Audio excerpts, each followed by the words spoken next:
Morning, guys. It is beautiful Tuesday, and it is a very, very special day. It is the second day of February, and it's celebrated all over the world in several cultures since ancient times as the coming of spring. Not the first day of spring, but for the coming of spring. So it is Hedgehog Day, to where the hedgehog goes out, and if he sees his shadow, then he runs back into his hole, and we have 6 more weeks of winter.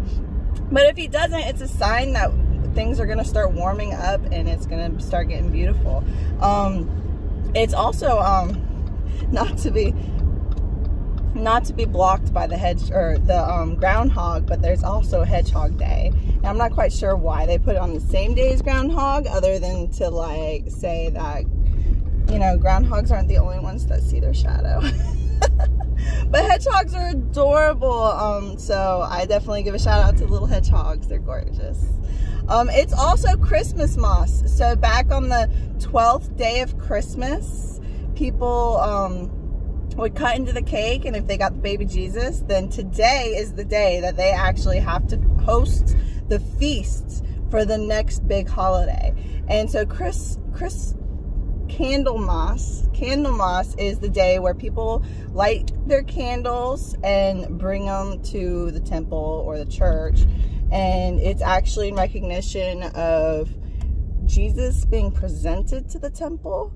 Or, I mean, it depends on who you speak to and what version of Christianity, but it's also a day where the Blessed Virgin Mary was purified.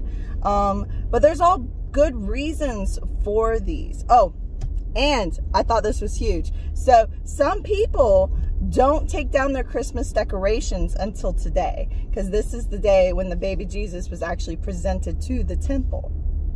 So they actually leave their Christmas decorations up until now.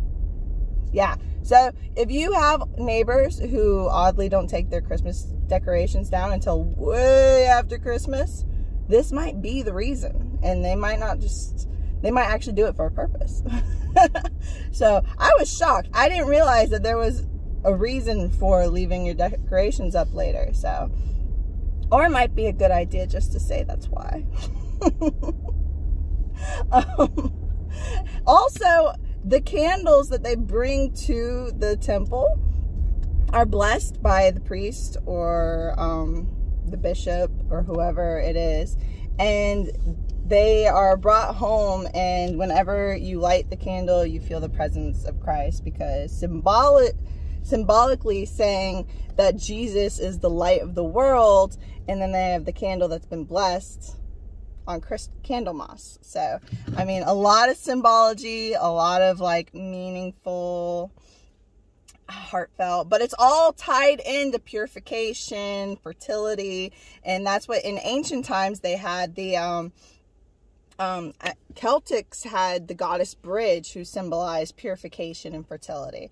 And it's all about the changing in season, where the days are starting to get longer and things are starting to warm up. You know, winter is starting to finally, you know, relax a bit, and it's very, like, spring is right around the corner. So people are excited and they're celebrating, you know, plants that are going to start growing again, and fertility. So huge day all around. So I'm really excited for things to warm up, because today it was 45 degrees. And I know we get, here in Florida, we get like bouts of it. But when it's warm one day and then freezing the next day, well, 45 degrees the next day, my body's just not used to it. I don't like it at all. I like it consistently hot and humid. That's how I prefer it. It's also Ukulele Day. Ukuleles were actually, they're Hawaiian instruments that came to Hawaii and were adopted from the Portuguese in like around 1880. But it's like a 4-stringed instrument, like smaller than a guitar, but it kind of reminds me of a guitar. And it's like really simple, relaxed kind of music. I absolutely love ukuleles. I would actually buy one if I could find a decent one for a good value. It's also, as far as food goes, Tater Tots Day. I'm not sure why it's Tater Tots Day, but it's Tater Tots Day. And then there was a heartfelt story about Heather von St. James, and she actually has a day after her called Lung Leavin' Day.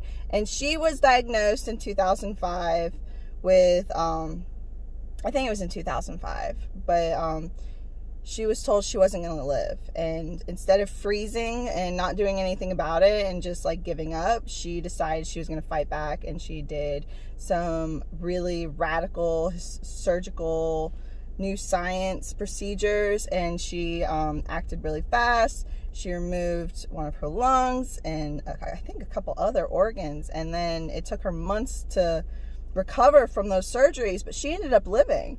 So she decided to start this day to kind of promote, you know, don't just, you know, accept defeat. Never accept defeat. You know, always push forward and always strive to live. So it's a beautiful story, and I hope you guys all have a wonderful Tuesday, and I hope he does not see a shadow. I'll talk to y'all later. Bye.